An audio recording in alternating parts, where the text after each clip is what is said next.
Alors, il y en a un qui s'en sort bien, c'est Georges, qui n'a pas de pénalité, du coup. Eh ben, j'aurais cru quand même qu'il se prendrait 10 secondes ou quoi, mais même pas. Le meilleur tour a été effectué par Oscar Piastri. Et donc le temps de la course, il fallait trouver la somme suivante. 1h35 et 39. Donc comme ça, il fallait écrire ça. Donc Oscar Piastri s'impose.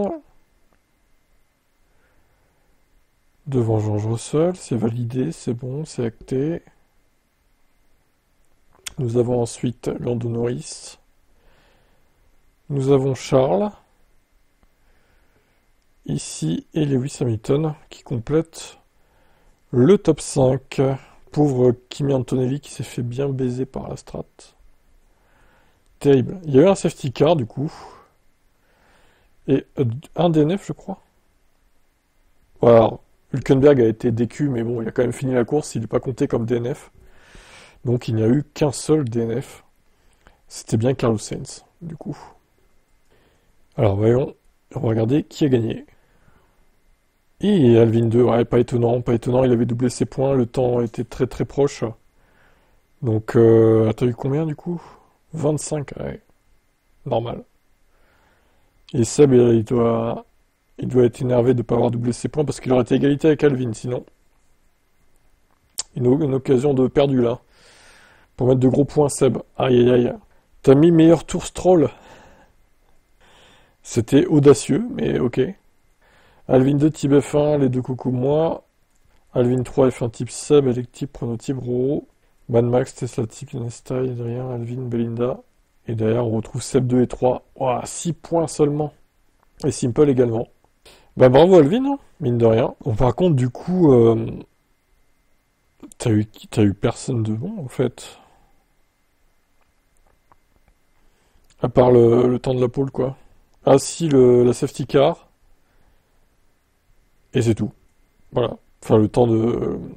Pas le temps de la pole, ça quoi, la durée de la course. Du coup, ouais, bah tu t'en sors bien, hein. T'es sauvé grâce à ça, hein, vraiment. Sinon, ça aurait été loin, loin, loin Alvin 2. Mais bon, ça fait partie du jeu aussi, les pronostics, hein. C'est aussi pronostiquer la durée de la course, etc. On va regarder le classement général. Bon, bah écoutez, je m'échappe. Roro n'y arrive plus trop. Compliqué là. Je creuse l'écart sur lui. On a deux Seb 9 et 10 dans le top 10. Romain 11e, ok. Et Alvin remonte un peu. On va mettre à jour les équipes. Et puis les doubles points du coup. Alors, classement équipe. FOM F1 Team, Tesla Team Adrien toujours en tête. Étonnant, mais voilà, c'est comme ça. Ensuite, on a Romain Pronotib, Alvin avec Eltib McLaren donc. FOM As McLaren Mercedes ensuite. Sub 3 Tib F1, Ferrari, Aston Martin, Racing Bulls, Red Bull. Bon, ça reste encore assez serré, hein. Les équipes, ça peut varier en fonction des doubles poids utilisés, etc. S'il y a des sprints, etc. Prochain sprint d'ailleurs, ça sera Miami. Alors en termes de double points, il me reste 5,3 avec le compte principal. Ensuite 2,1. Alors Tib F1 et F1 Tib, ils en ont plus du tout.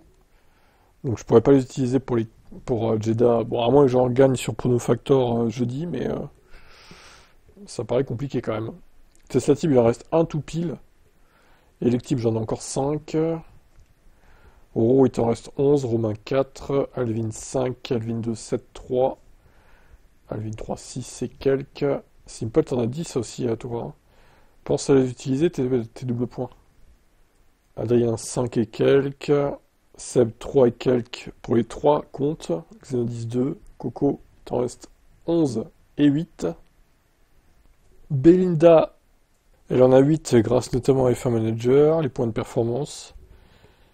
Puis bon, après, bah, les autres joueurs n'étant pas trop impliqués sur les autres championnats, forcément, ils en ont pas. Voilà. Après, il y a toujours PayPal, les points de chaîne, etc. Bon, ben voilà, on a fait le tour. Prochaine manche, ce sera Jeddah ce week-end. Course normale, qualif et course. À pronostiquer donc. Les horaires sont tardifs, donc ça va. Allez, rendez-vous samedi pour les qualifs. Bye bye.